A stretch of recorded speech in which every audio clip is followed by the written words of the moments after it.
Hey everyone, welcome back to the DevOps Lab. This time I'm joined by Deepak. What are we talking about?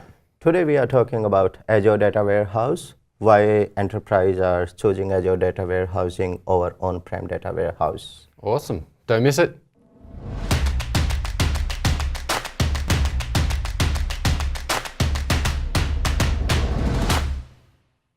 Hey everyone, welcome back to the DevOps Lab. I'm Damian, and this time I am joined by a friend from Canada, Deepak Kaushik. How are you? I'm doing good, Damian. Excellent. Thanks for joining me. We were MVPs for a little while in Canada together. We've spoken at a conference together as well. Right. And we are talking about data warehousing today, Right. correct? So I'm a complete noob at this stuff. Let's start by explaining what is data warehousing. What's it for? Well, yes. Data warehousing is, we have in our enterprise different data, solo data for each applications, and different, say, enterprise having location in Europe, in Australia, in Africa, or North America, they have solo data over there. We could say data mart, but data warehouse is the top layer where we have data from all different geographical locations so that we could analyze it, we could produce the report, and we can manage the data. Right, so rolling up data from all sorts of different locations so we can look at it as a whole. That's right. Awesome. So there's a few different ways to do this from what I understand, and commonly this is something that's done on premises, right? That's right. Yeah, so there's databases all over the place, and then you have an on-premises data warehouse, and you have to worry about pulling all that data in and managing that infrastructure for your data warehouse, right? Yes. So you were telling me as well that you just helped somebody move a ton of their stuff from on-premises to the cloud, right? Correct. So the first question I have is why? Why move it to Azure? Why not just keep it on-premises? Right. Just consider in this way, if we have our on-prem data warehouse, or if someone is planning for on-prem data warehouse, on front end, they need a lot of investment to procure the servers for networking, for security, and then a lot of resources for taking care of that. So all the organizations are moving for cloud data warehousing, which is comparatively very cheaper. Right. We could take one example. For example, we have on-prem data warehouse having some storage amount, but if we have to increase the storage, we need a lot of permission, we have to down it, we have to put the extra hardware, and it's almost take a couple of days for an enterprise. Yeah. But if we look over, we will do a demo and we will find out it is maybe in fraction of minutes, we could do that. Right, just to scale it up. That's so right. I remember the days of even just writing applications and needing to get more hardware for a server, right? And the provisioning process and acquiring the hard drives and putting everything in and scaling that stuff up is, it takes a long time, right? And if you suddenly have a bunch more data, doing that stuff is going to take you days, which from a DevOps perspective, not a great scenario. You don't want to take 2 days to sort your stuff out, right? That's right, Damian. Even I experienced when we were procuring the new machines or migration of the machines from old server to new server, even getting all the approval take couple of days, even couple of weeks for me also in my experience. And on top of that, every time we were thinking, okay, how much data we required, how much storage we required, we don't know any point of time the exact answer. Maybe after 10 years it would be 100% more or 500% more. But here you don't have to worry about storage. It is elastic storage. As per your use, it will keep on increasing. So you don't have to worry from that perspective. Being a developer or being a manager or architect, what data we required, it keep on increasing. Okay, so you're not paying for additional storage that you're not using. That's right. Yeah, and so that kind of helps in both ends. Like if you have a ton of spare storage that you're not using, then you're paying for that, or you paid for that hardware. Whereas the other side of it is, if you suddenly increase the amount of data that you need, now you're hurrying to get more, more storage in your on-premises server. Right. It is pay for use. I remember at Christmas and Boxing time, for one of our client, they ask, okay, our sale will increase 10 times. How we could match with that because number of requests increase. Yeah. So for me, it's very easy. I just gradually increase it for say 100 data warehouse unit to 700 data warehousing unit. And I said, okay, just look over, is it meeting our requirement? And that is perfectly fine. Okay. If we look over same scenario at on-prem data warehousing, so it would be not possible for couple of weeks at least. Definitely. All right, well, let's have a look on the Azure portal how we would even get started setting up our data warehousing on Azure. Sure, I would like to show that. So if we go to our dashboard, this is my portal, and I log in from my credential. If I look over data warehouse, so you can see like all of the different options yeah, coming up there, and SQL databases. That's right. SQL database warehouse. SQL okay. data warehouse. Data So warehouse. it will land us to this blade where we will give to database name. Let me give MVP submit, MVP data warehouse.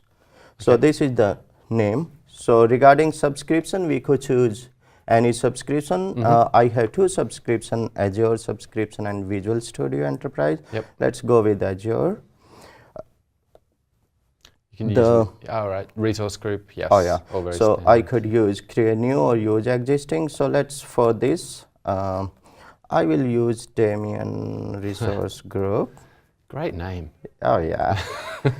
So here we have couple of options. If we want to take the backup from existing database, we could click backup and connect with on-prem data warehouse. It will automatically take the backup, and it has the replica of on-prem data warehouse. Right. We could do create blank database in which we could load from different data set if we want to load.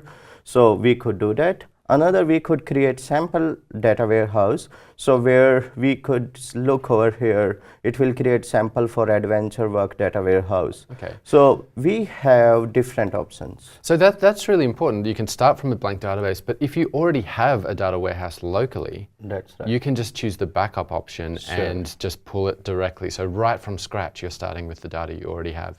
Exactly. And Right. it will create the exact copy of your on-prem data warehouse to cloud. Yeah, and great. every application, if we change the configuration, they were just updating our cloud data warehouse. Nice. Okay. So, and then server, you can set. The server. Yep. So for here, yes. I'm setting the server demo for data warehouse. Server admin login, say MVP, password, any password which is secure. Yeah, for sure it's not. You don't need to speak that one out. Yep.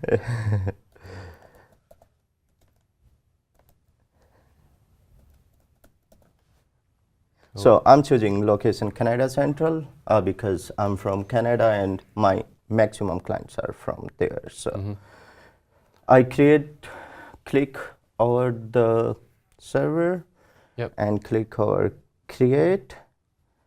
And that will go ahead and create a data warehouse, with that performance tier, collation, that SQL database and so on. That's right. That's going ahead and creating that now. You've already created one ahead of time, right? So we can see a little bit, what it looks like once that's set up. Yes. After it will take a couple of time and it will create it. So we have couple of options. First, once we have created data warehouse, we always want to load data.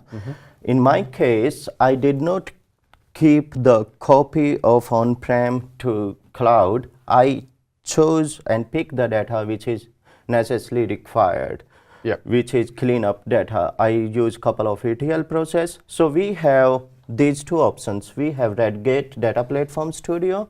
If I click at Redgate Data Platform Studio, it will take me to this window where we have to give our associated work email, and once we will give over there, so we can connect it with that on-prem data warehouse to cloud, and it will copy all data from on-prem to cloud. Okay. Here I want to add on, in this case, we can only update the tables, not views or stored procedures or interesting. functions. So programmatically, objects are not supported at Data Platform Studio. But if we want to have all the tables or the tables which you want, okay, these are necessarily you need at on-prem data warehouse, you could have that. Okay. And then the other option was an Azure Data Factory, Azure right. Data Factory. Another option is Azure Data Factory. Azure Data Factory has two versions, version 1 and version 2, and it is used for a couple of cases. It can be used as a job, so you can schedule it, you can copy it, copy the data, say every morning 4 a.m. if I want to execute it at ETL process, we can do that. So that is another option of copying the data. It is called Azure Data Factory. I could say demo of Azure Data Factory and subscription over here. Select resource group, it's Damian resource group, and location, whatever you put. Yeah. Location So we could do. you only have a few options for the location, but yes, that's right. The Data Factory. Okay, and if you created that, then you'd set up another option for syncing that data. Yes. So just to clarify for me, you're syncing the data on a regular basis, or is this a once-off upload? No, I'm syncing the data on a regular basis. Okay. Every night, my couple of ETL process run, the Azure Data Factory, or in some of case, I have written SSIS package. As per need, they run and they update the data. Okay. So that every morning, we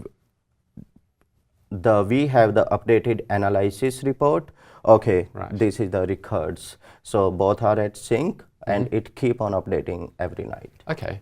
So one thing I'm particularly interested in, you're loading the data here, and that's fine. But we mentioned how difficult it can be to provision like new hardware if you need, more space and things like that. Right. How do you scale this kind of feature, the Azure data warehousing stuff? How does the scaling work there? Can you share? It is very easy in Azure Data Warehouse. For example, currently for our data warehousing unit, if we look over, we are... Of course, there's a scale button. Good. Yeah, we have scale button, and we are having 100 data warehousing unit. We could look over, it's cost me 1.77 Canadian dollar per hour. Say you are considering your data load or your request increases 4 times. So you can scale it up to 400 data warehousing unit, and that's done. It will cost you 400 data warehousing unit and cost you 7.06 Canadian dollar per hour. I save it, and you are all set to go. So this is, just to clarify, this is data warehousing units. Is that performance-based, or is that size-based? It's performance-based. That's a good question. Data warehousing unit are the compute unit of data warehouse. Okay. So if I'm saying 400 data warehousing unit, it means the performance of system increase 4 times. And the good thing is that it is very mathematical, visualized. We could say, okay, 100 data warehousing unit to 400 data warehousing unit, it increased 4 times, which is not possible for us on-prem. If we put more RAM, we are not sure. Exactly, it will increase 2 times if we have, say, RAM 5 gig, and we increase to 4 times. We are not sure. It will definitely or necessarily increase 4 times, but here we are sure, okay, it will increase 4 times. Right. And as far as storage is concerned, that is elastic storage. If our data becomes 6 times today, so we don't have to worry about that. Right. That is the beauty of Azure Data Warehouse, where it reduce the dependency between compute and storage. Here we could scale up storage separately and compute separately. Right. And so the storage side of it, I don't have to worry about it all. If my data is 5 gigabytes, that'll hold 5 gig. If it's 1,000 terabytes or petabytes or anything like that, you don't have to worry about it. It'll just hold that much, and I pay for how much I use. That's right. Yeah. So from a performance point of view, it's much, much faster than trying to increase the performance to your data warehouse because there's your scaling. And then from a storage point of view, that just happens for you automatically anyway. That's right. Right. That's right. This is wonderful. On top of that, I want to say at particular time, say if some folks want to try it for development or want to give a try. So don't worry about, we don't need to worry about say about costing and that stuff because we could look over here. My data warehousing is scaling. At any point of time, I could pause my data warehouse compute power. So my costing of compute power will be totally paused. So I will be charged only for storage. So it means if say developers are, in our case is also a couple of cases for client I recommend, developers data warehouse automatically active at 8 a.m. start running and 5 p.m. it pause automatically. So now it's pausing. So whenever developer coming 8 a.m. then it will automatically on. Right. So if your syncing only happened at 3 a.m. to 4 a.m., you could pause that compute time before that time and unpause it before that time starts and then pause it again after that period of time. And you're not being charged for that. That's right. The time our data warehousing DWU, data warehouse is paused, we were not cost. So we have to schedule our ETL process in that way, maybe 12 p.m. or maybe any time or maybe 6 p.m. Instead of starting it 8 p.m. and stopping it at 5 p.m., pausing it at 5 p.m., I may extend to 8 to 7 p.m. and between 5 to 7 I can update. So I can also see that being useful for organizations that shut down over holidays or something like that. Maybe they shut down for 3 weeks over Christmas, New Year's, that whole holiday period there. They probably don't need their data warehouse to be constantly updated over that period, so maybe they could pause it for a few weeks. Exactly, that's 100% right, and that's what one of my client did at the time of Christmas, completely paused for 2 weeks. Right, that's very cool. All right, so one last question just before we wrap up. We can connect to this from my local database tooling, is that correct? That's right. You could connect to your SQL Server Management Studio. Say in your team, they have to copy this server name, which is MVP submit server database.windows.net. They can, whole team can connect to this data warehouse and work as they could do in their daily life. But before that, we have to give them access on firewall setting where we could go over there and give their IP. Right, so they can connect. It's not just a free-for-all, you have to actually enable somebody, give somebody access, like an IP whitelist. Right, we have to give the security, and from security, that's really cool feature. If someone have credential, they can't connect. As soon as someone want to connect with my Azure Data Warehouse, their IP will come over here like this. I will say, okay, give the access, allow access on. So as soon as I will say on, it will give the access to that particular IP, or I will give the role name and IP from here. Yep. So and that will add those firewall rules so only certain people can access that data. That's right. Awesome. That's very cool. Well, thanks so much for showing us this. It's great that you can have this kind of flexibility with the data warehousing.